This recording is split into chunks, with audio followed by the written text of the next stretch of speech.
ओम नमो भगवते वासुदेवाय। ओम नमः भगवते वासुदेवाय। ओम नमो भगवते वासुदेवाय। ओम नमः भगवते वासुदेवाय। ओम नमो भगवते वासुदेवाय। ओम नमः भगवते वासुदेवाय। श्रीमद् भगवत गीता पहला अध्याय श्लोक संख्या 42। दोष रेते कुल ज्ञाना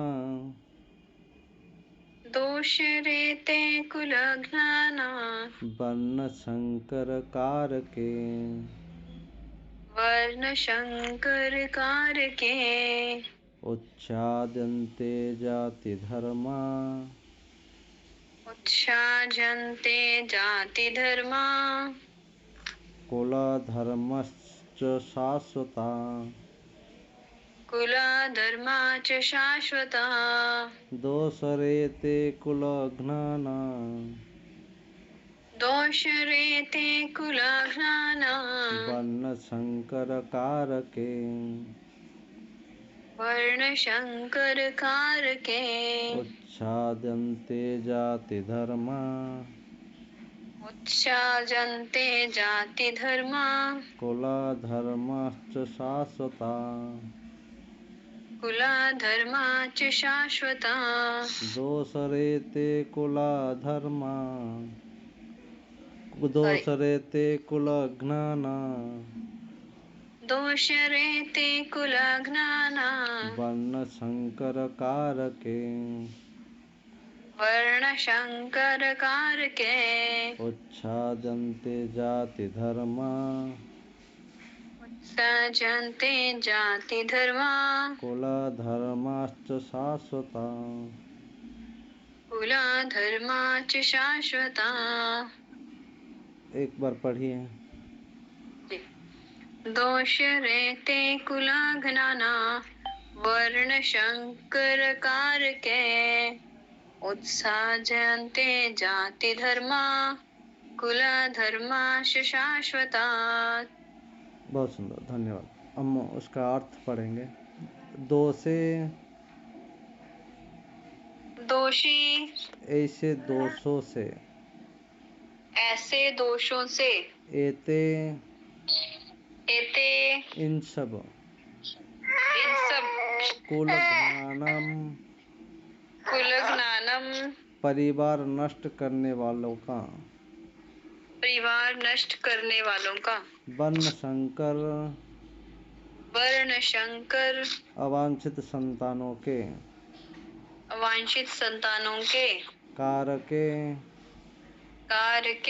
कारणों से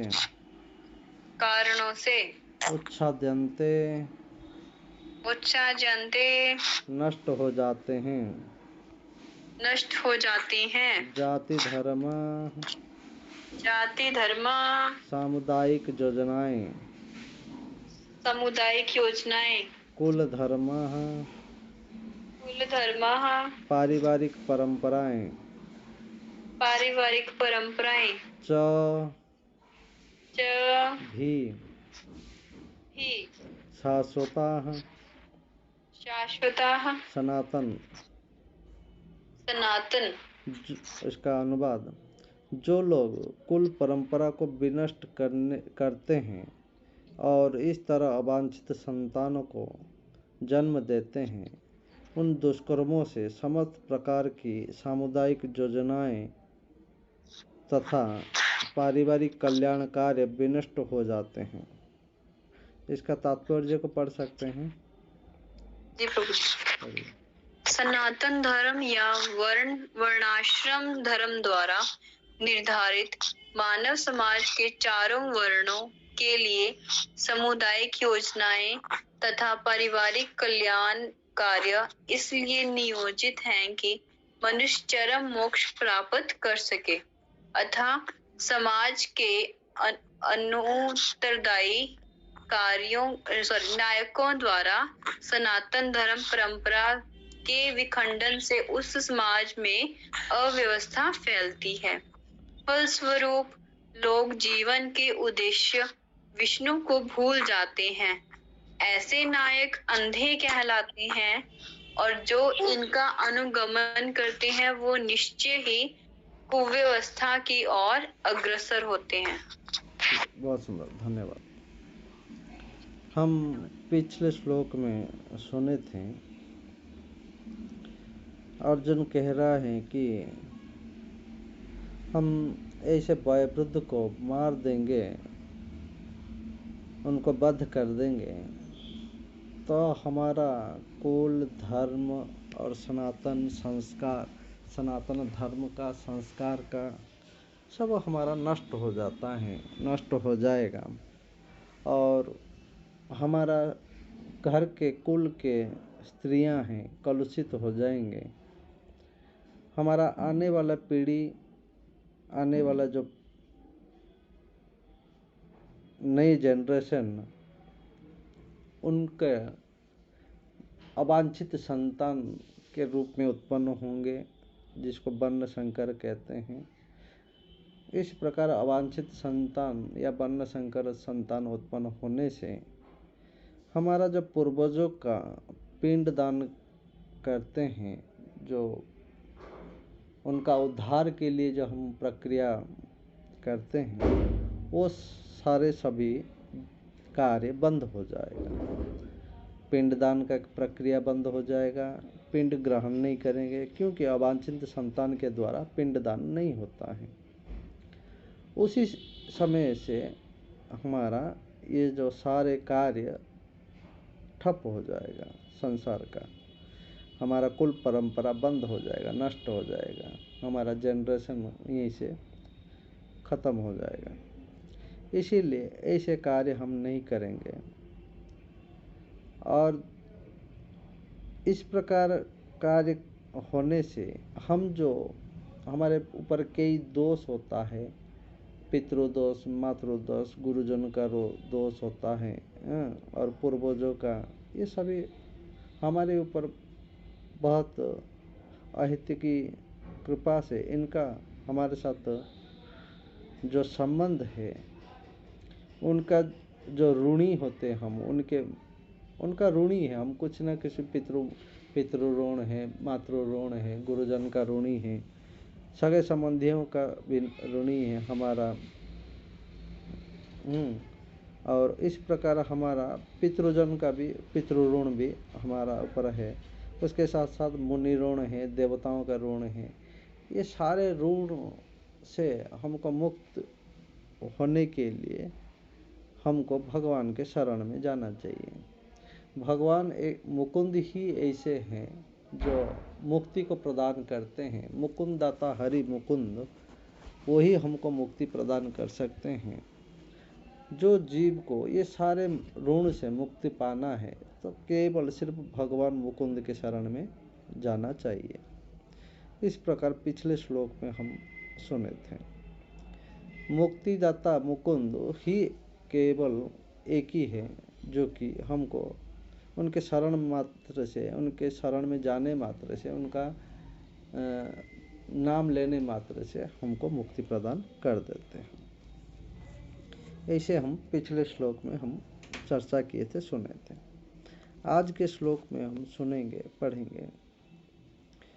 आज के श्लोक में दोसरे ते कुल ज्ञाना वर्ण संकर कारके उच्छादन्ते जाति धर्म कुल धर्मश्च शाश्वता। ये कह रहे हैं, जो लोग कुल परंपरा को विनष्ट करते हैं और इस तरह अवांछित संतान को जन्म देते हैं, मतलब कुल परंपरा को विनष्ट इस प्रकार किए, हमारा पूर्वज को, हमारा गुरुजन, पितृजन को हम उनको वध किए, मारे, के कारण इस प्रकार हमारा कुल परंपरा नष्ट हो जाएगा। हम पिछले सुने हैं, हमारा ये पूर्वज नहीं रहे, हमारा पितामह या गुरुजन ऐसे वयोवृद्ध नहीं रहेंगे, तो वयोवृद्ध नहीं रहने से क्या होगा, हमारा कुल परंपरा नष्ट हो जाएगा। ऐसे नष्ट होने से अवांछित संतान उत्पन्न होगा। तो एक ही तरफ से हमारा कुल को जो जनरेशन है, परंपरा है, यहीं से ठप हो जाएगा, यहीं से बंद हो जाएगा, आगे नहीं बढ़ेगा। इस तरह अवांछित संतान को जो इस तरफ अवांछित संतान को जन्म देते हैं, उनके दुष्कर्म से समस्त प्रकार की सामुदायिक योजनाएं तथा पारिवारिक कल्याण कार्य विनष्ट हो जाते हैं। तो उसी प्रकार ऐसे जो दुष्कर्म करते हैं या इसी प्रकार जो अवांछित संतान को जन्म देने का कार्य करते हैं, इसी प्रकार कार्य जो करते हैं, समस्त प्रकार जो हमारा सामुदायिक कार्य है, योजनाएं हैं तथा पारिवारिक कल्याण, जो परिवार का भी जो कल्याण होता है, वो कार्य भी नष्ट हो जाता है। ये अर्जुन कह रहे हैं आज के श्लोक में, इस प्रकार ये भी नष्ट हो जाता है। समस्त प्रकार सामुदायिक योजना और परिवार का कल्याण भी हमारा नष्ट हो जाता है।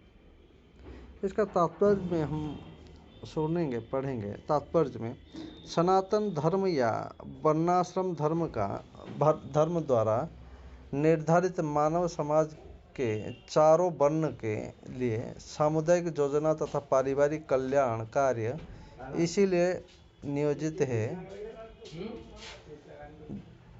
सनातन धर्म या वर्णाश्रम धर्म, जैसे सनातन धर्म, वर्णाश्रम धर्म, हम वर्णाश्रम का बारे में सुने थे। चारों वर्णों का आश्रम है, चारों वर्ण का आश्रम का जो, तो ऐसे वर्णाश्रम के बारे में हम सुने थे। वर्णाश्रम द्वारा जो निर्धारित है मानव समाज के चारों वर्ण के बारे में भी सुने थे हम लोग जी। हाँ, इसके लिए चारों वर्ण के लिए सामुदायिक योजना, जो समस्त प्रकार का योजनाएं इसी वर्णाश्रम धर्म में और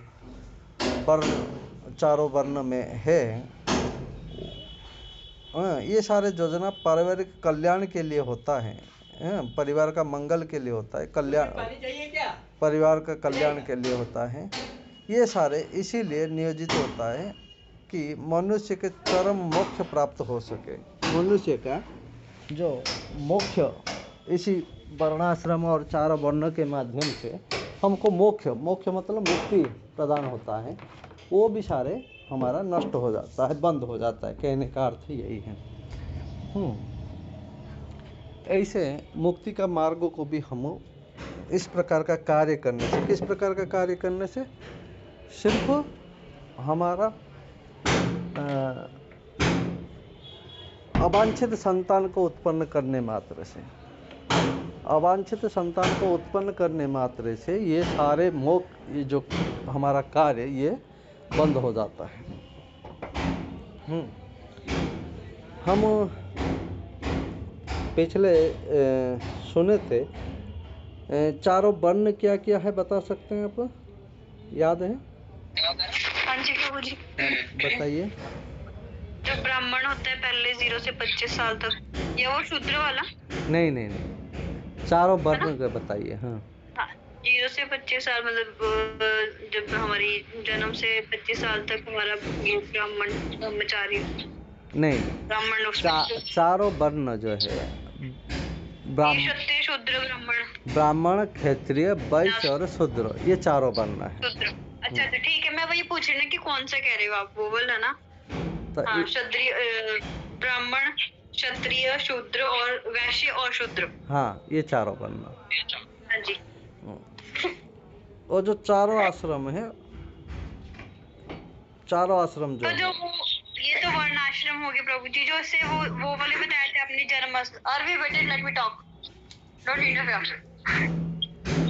जो आपने वो बताए थे प्रभु जी पहले, हाँ, जो ये होते 25 चारों आश्रम जो है, चारों वो आश्रम, 4 आश्रम है, ये 4 वर्ण है। हाँ, चारों आश्रम में ठीक है। एक है ब्रह्मचर्य, दूसरा है ब्रह्मचर्य, गृहस्थ, गृहस्थ, तीसरा है वाण वानप्रस्थ, वानप्रस्थ, चौथा है वानप्रस्थ, सन्यासी। सन्यास। ये ठीक है, हाँ जी। चारों आश्रम चार, है। वो 4 आश्रम हुए हैं ये चार और ये 4 वर्ण है। हाँ, ठीक ये है प्रभु। 4 वर्ण में हमारा ब्राह्मण, क्षत्रिय, वैश्य और शूद्र।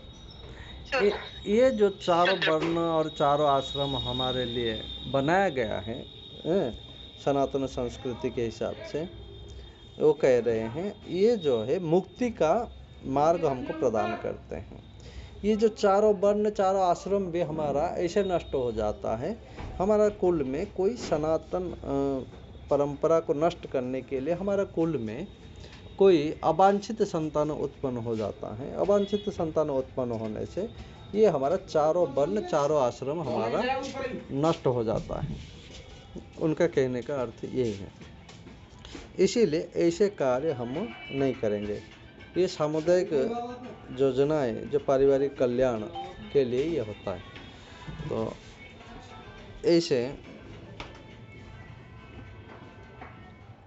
ऐसे चारों वर्ण को नष्ट करने वाले होते हैं और चारों आश्रम को नष्ट करने वाले होते हैं, सिर्फ अवांछित संतान या वर्ण संकर संतान उत्पन्न होने से। और ये जो है हमारा पारिवारिक कल्याण कार्य के लिए नियोजित हैं, मनुष्य का चरम मोक्ष प्राप्त हो सके, इसके माध्यम से हमारा जो कि हमारा उद्देश्य है, हर एक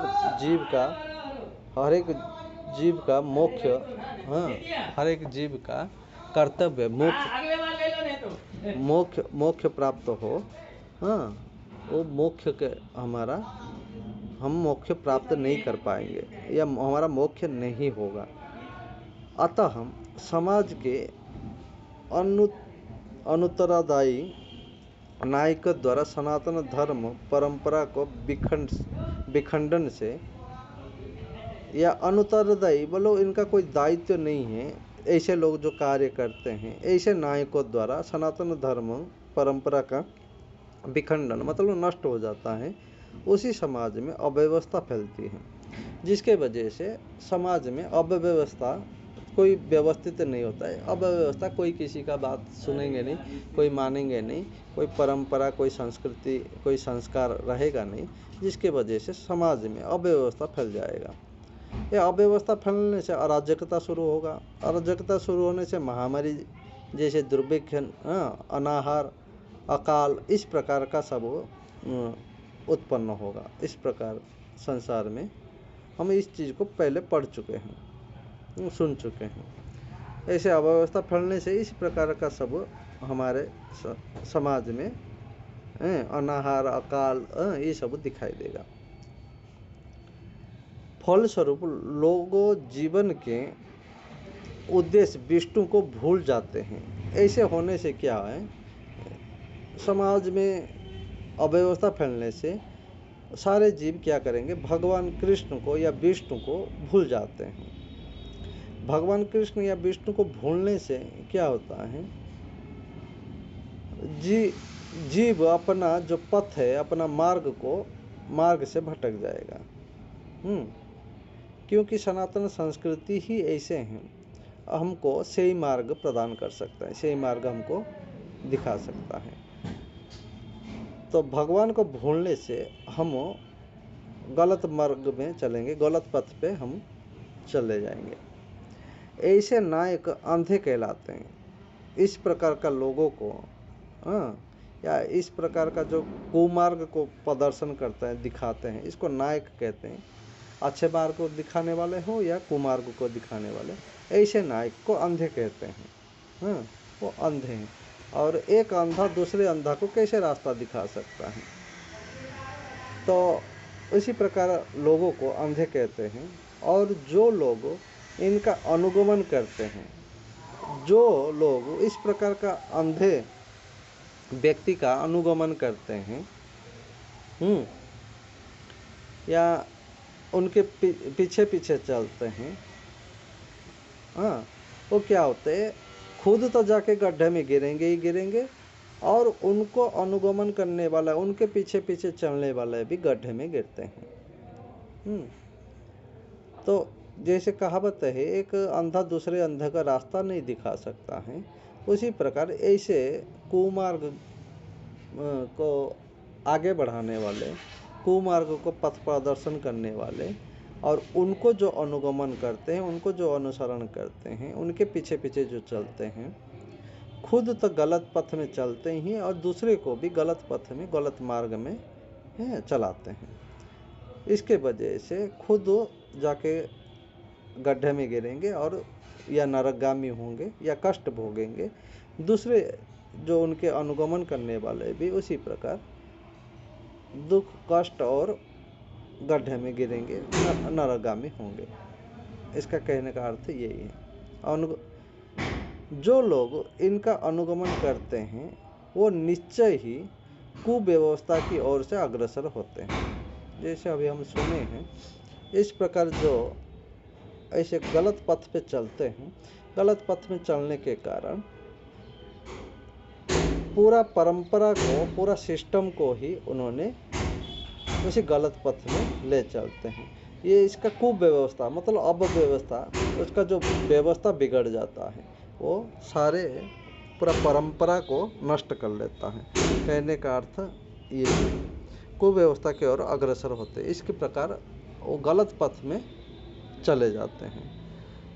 ऐसे इस प्रकार हम इनको, हमारा जो पूर्व, हमारा पितामह, गुरुजन, हमारा सगे संबंधी को हम बद्ध करने मात्र से हमारा इस प्रकार कुल का परंपरा नष्ट हो जाता है। कुल का परंपरा नष्ट होने से हमारा अवांछित संतान उत्पन्न होता है। अवांछित संतान होने से हमारा पूरा कुल परंपरा,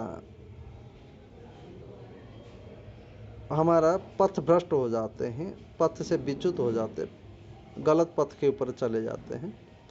और गलत पथ के जाने से पूरा परंपरा जो सिस्टम को नष्ट हो जाता है। इसको कुव्यवस्था मतलब अव्यवस्था फैल जाता है हमारा कुल और संस्कृत, हमारा परंपरा के अंदर, और सभी यहाँ से हमारा परंपरा भी ठप हो जाता है, बंद हो जाता है। आगे हमारा जो कल्याण का मार्ग जो है, कल्याण का मार्ग भी बंद हो जाता है। जो हमको ये वर्णाश्रम, हमारा वर्णाश्रम जो है और चारों वर्ण है, चारों आश्रम है, इसके माध्यम से हमको जो मुक्ति का मार्ग प्राप्त होता है, वो मुक्ति का मार्ग भी हमारा बंद हो जाएगा, जिसके वजह से मनुष्य का जो मुख्य उद्देश्य है उसी से हम भटकते हुए हम कुव्यवस्था, अलग रास्ता में हम चले जाते हैं। अलग रास्ता में जाने से हमारा ये सारे कुल परंपरा का सारे सिस्टम जो है ख़त्म हो जाता है। इस प्रकार अर्जुन इस श्लोक के अंदर इस भगवान कृष्ण को महाभारत युद्ध में कह रहे हैं। ऐसे सनातन धर्म हमारा नष्ट हो जाएगा। ऐसे सनातन धर्म नष्ट होने से हमारा संस्कार भी नष्ट हो जाएगा, हमारा कुल परंपरा नष्ट हो जाएगा। हे कृष्ण, ऐसे कार्य हम नहीं करेंगे, या इस प्रकार हम, हमारा जो पितामह है, गुरुजन है, हमारा स्वजन है, इनके प्रति हम हथियार नहीं उठाएंगे, इनको हम बद्ध नहीं करेंगे, और इस युद्ध, ऐसे युद्ध हम नहीं करेंगे। अर्जुन का कहने का उद्देश्य यही था। हम ऐसे युद्ध नहीं करेंगे। कहने का अर्थ हम ये युद्ध नहीं करेंगे। अर्जुन का कहने का अर्थ यही था, मैं इस प्रकार का युद्ध नहीं करूँगा और इनको मैं बद्ध नहीं करूँगा। इस प्रकार हम इस श्लोक के माध्यम से हमको सुनने और समझने में आया है। आगे हम सुनेंगे फिर अर्जुन क्या कहते हैं, क्या उनका उद्देश्य है। अभी आपके मन में कोई प्रश्न है, कोई जिज्ञासा है, जानने का इच्छा है? नहीं प्रभु जी, आ गया समझ में। सब समझ में आ गया? जी। ठीक है, हम यहाँ पे इस श्लोक को विराम देते हैं और भगवान का नाम उच्चारण करते हुए यहाँ पे विश्राम देंगे। जय जय श्री राधे, जय जय श्री राधे, जय जय श्री राधे, जय जय श्री राधे, जय जय श्री राधे, जय जय श्री राधे। श्याम सबको मिले भगवान का धाम। ठीक है, राधे राधे प्रभु जी। राधे राधे।